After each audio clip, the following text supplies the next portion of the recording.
Si aggrava la posizione del 49enne di Preganziol sotto indagine da parte della Procura di Treviso per la morte della 66enne di Vittorio Veneto Elda Tandura.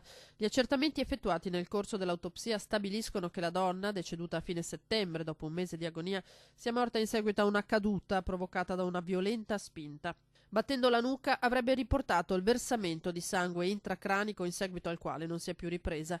Il 49enne che frequentava, indagato per maltrattamenti seguiti da morte, potrebbe dunque dover rispondere ora di omicidio preterintenzionale.